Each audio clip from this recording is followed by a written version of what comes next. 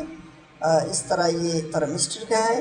یہ نیچے آنے کی بجائے اوپر چلا گیا. اس طرح سیمی کنڈکٹر ڈائیوڈ کا بھی جو آئی ورسز وی سلوپ ہے وہ نیچے آنے کی بجائے اوپر چلا گیا ہے.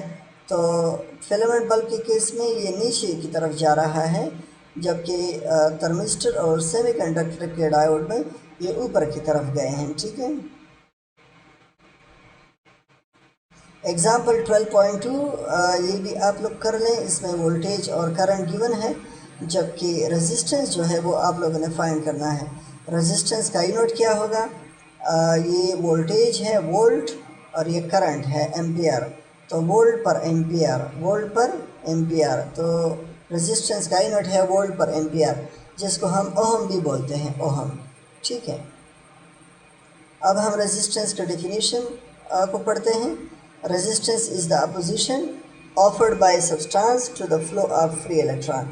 فری الیکٹران جب کنڈکٹر کے اندر موشن کرتے ہیں تو اس دوران ان کو جو اپوزیشن پیش آتی ہے، جو مزاحمت پیش آتی ہے ایٹمز کی طرف سے یا دوسرے الیکٹرانز کی طرف سے، کولیشن کی وجہ سے، مالیکولز کے ساتھ کولیشن کی وجہ سے جو ڈسٹربنس ان اٹس موشن پیدا ہوتی ہے، اس کو ہم ریزسٹنس بولتے ہیں. ٹھیک ہے. This opposition occurs because atom and molecules of substance obstruct the flow of these electrons.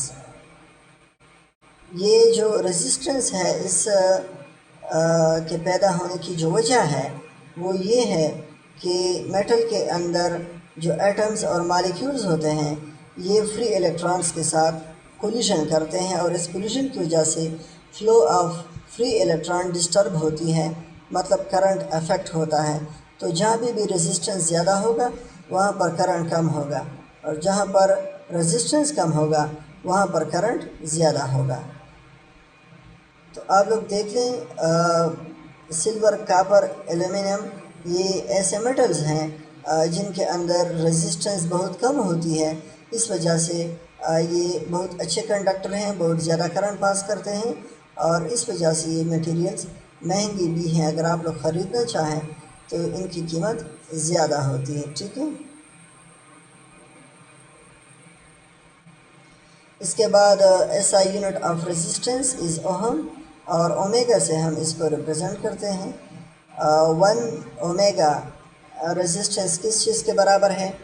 جب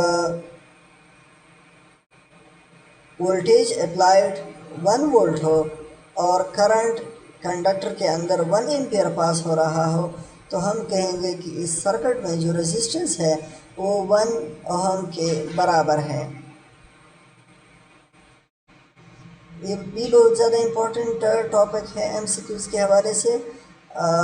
ریزسٹنس کن چیزوں پہ ڈیپینڈ کرتا ہے؟ تو لینتھ پہ ڈیپینڈ کرتا ہے، ڈائریکٹلی پروپورشنل ہے. جتنا تار لمبا ہوگا اتنا اس کے اندر ریزسٹنس زیادہ آئے گا، اور جتنا تار چھوٹا ہوگا، تار کی لمبائی جتنی کم ہوگی اتنا اس کے اندر ریزسٹنس کم ہوگا. اس طرح ایریا کے ساتھ اس کا انورس ریلیشن ہے. جتنا ایریا آف کنڈکٹر زیادہ ہوگا اتنا ریزسٹنس کم ہوگا، اور جتنا ایریا کم ہوگا اتنا ریزسٹنس زیادہ ہوگا. ٹھیک ہے. اس طرح ایریا میں ہمارے پاس جو ایریا کا فارمولا ہے سرکولر سبسٹانس میٹیریل کے لیے وہ ہے پائی آر اسکوائر، یا پائی بائی 4 ڈی اسکوائر، تو یا پائی ڈی اسکوائر بائی 4. تو یہ جو فارمولا ہے اس حساب سے ہم یہ بھی کہہ سکتے ہیں کہ R is inversely proportional to R square, small R square مطلب ریڈیس اسکوائر، یا R is inversely proportional to D square. ٹھیک ہے. تو یہ دو فارمولے بھی آپ لوگ نوٹ کریں کہ اگر آپ ایریا کو بڑھاؤ گے تو آر کم ہوگا، یا اگر آپ ریڈیس کو بڑھاؤ گے تو اسکوائر کے حساب سے آر کم ہوگا، یا اگر آپ ڈائیمیٹر کو بڑھاؤ گے تو اسکوائر کے حساب سے آر کم ہوگا. مطلب اگر آپ ڈائیمیٹر کو ڈبل کرتے ہو تو ریڈیس 4 گنا کم ہوگا، اگر آپ ریڈیس کو 2 گنا کم کرتے ہو تو ریڈیس 4 گنا بڑھے گا. ٹھیک ہے. تو یہ چیزیں نوٹ کر لیں.